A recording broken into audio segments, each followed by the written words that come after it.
कह रहा है कि एक व्यापारी किसी वस्तु को 24 रुपये में बेचता है, उसे उतनी ही प्रतिशत का लाभ होता है जितना वस्तु का क्रय मूल्य। तब आपको बताना है कि वस्तु का क्रय मूल्य क्या होगा। ये भी बोर्ड पेपर का ही एक हिस्सा है क्वेश्चन जो इम्पोर्टेंट। यहाँ पे जब इसको आप हल करेंगे तो सबसे पहले ये कह रहा है कि व्यापारी किसी वस्तु को 24 रुपये में बेचता है। अगर 24 रुपये में बेचता है व्यापारी किसी वस्तु को, तो इसका मतलब क्या हुआ कि उस वस्तु का जो विक्रय मूल्य है वो 24 रुपये होगा। तो वस्तु का विक्रय मूल्य आपको पता चल गया, ये चल गया आपका 24 रुपये। फिर कह रहा है उसे उतने ही प्रतिशत का लाभ होता है जितना कि वस्तु का क्रय मूल्य था। इसका मतलब ये हुआ कि वस्तु को व्यापारी किसी दाम में खरीदा था, जब खरीदा था तो उसको 24 रुपये में बेच दिया। जब 24 रुपये में बेच दिया तो पहले हम क्या करें, मान लें कि उस वस्तु का जो क्रय मूल्य है x रुपये। मान लेते हैं कि वस्तु का क्रय मूल्य x रुपये, यानी कि x रुपये में उस व्यापारी ने वस्तु को क्या किया, क्रय किया। क्रय करने के बाद अब कह रहा है उसे उतने ही प्रतिशत लाभ होता है जितने की वह वस्तु को क्रय किया। यानी कि जो लाभ प्रतिशत होगा वो इस क्रय मूल्य के बराबर होगा। तो लाभ जो प्रतिशत होगा इस क्रय मूल्य के बराबर होगा।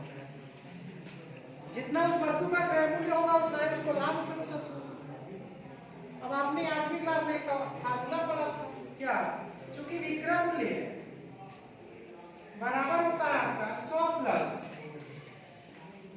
लाभ प्रतिशत बटे 100 गुणे होता है। यही फार्मूला आपने लाभ विक्रय मूल्य का फार्मूला लाभ प्रतिशत के रूप में पढ़ा था 8वीं क्लास में। तो यहाँ पे विक्रय मूल्य आपको दिया है 24 हो जाएगा 24, 100 प्लस लाभ प्रतिशत, लाभ है आपका x बटे में 100 गुणे क्रय मूल्य आपने माना है x, हो जाएगा गुणे x। इसी को थोड़ा सिंप्लीफाई कर दीजिए। 100 का अगर 24 में करेंगे 2400 हो जाएगा। x का अगर 100 में करेंगे तो 100x हो जाएगा। और जब x का अगर प्लस x में करेंगे तो x स्क्वायर हो जाएगा। अब इस वाले पद को हम उधर 75 कर दें ताकि द्विघात समीकरण बन जाए। तो आ जाएगा आपका x स्क्वायर 100x माइनस हो जाएगा आपका 2400 और बराबर हो जाएगा आपका 0। अब यह एक द्विघात समीकरण हो गया। जब द्विघात समीकरण होगा तो इसका फैक्टर ज्ञात करना। तो पहले फैक्टर जब ज्ञात करेंगे तो अचल पद यहाँ -2400 लिखेंगे।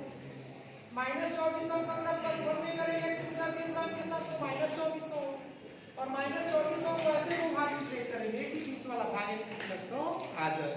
तो अगर -2400 को हम तोड़ रहे हैं दो भाग में तो इसको हम तोड़ेंगे 120 और 20 के 120 और 20 के, यानी कि अगर 120 का गुणा 20 में करें तो 2400 हो जाए।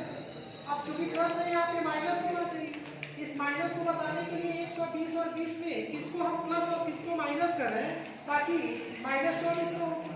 तो ये चीज ज्ञात करने के लिए ये बीच वाला पद देखें। तो बीच वाला पद यहाँ 100 लिखा हुआ है तो प्लस के साथ लिखा हुआ है। इसका मतलब 120 प्लस होना चाहिए और 20 आपका माइनस होना चाहिए। तो ये हो जाएगा x square 120x minus 20x minus 24 100 बराबर हो जाएगा जी। अब इन दोनों की बात करेंगे तो x कॉमन आ जाएगा तो बचेगा x घन 20 120। जब माइनस 20x और माइनस 2400 की बात करेंगे तो इसमें से हम माइनस 20 कॉमन कर लेंगे, यहाँ से बचेगा प्लस x और जब माइनस में माइनस कॉमन करेंगे प्लस हो जाएगा और 2400 में 20 कॉमन करेंगे तो 120 बचेगा बराबर हो जाएगा जी। अब x प्लस 120 यहाँ भी x प्लस 120 यहाँ भी, दोनों जगह से x प्लस 120 कॉमन करेंगे तो बचेगा यहाँ से x माइनस 20 और बराबर हो जाएगा आपका 0। अब यहाँ दो फैक्टर का गुणनफल शून्य हो गया, इसका मतलब पहला फैक्टर भी शून्य और दूसरा फैक्टर भी शून्य। तो जब हम पहले फैक्टर को शून्य करेंगे x प्लस 120 इक्वल टू 0, यहाँ से x की वैल्यू निकल के आएगी -120। अब जब -120 120 आ गया। यहाँ आपका कह रहा है कि वस्तु का मूल्य क्रय मूल्य 100 रुपये, तो घाटे में तो वस्तु को हम कभी खरीद नहीं सकते हैं, इसलिए ये नेगेटिव चीज ये बता रहा है कि उस वस्तु का जो मूल्य वो नेगेटिव है, यानी कि घाटे में खरीदा गया है, तो घाटे में तो कभी हो नहीं सकता, तो ये मान नहीं होगा। दूसरी बार हम इसको 0 करेंगे, यानी कि x minus 20 equal to x की वैल्यू आ जाएगी 20, यानी कि उस वस्तु का जो क्रय मूल्य होगा वो होगा 20 रुपये, यानी 20 रुपये में खरीदा था और 20% लाभ लेकर के उसको 24 रुपये में क्या किया, बेच दिया।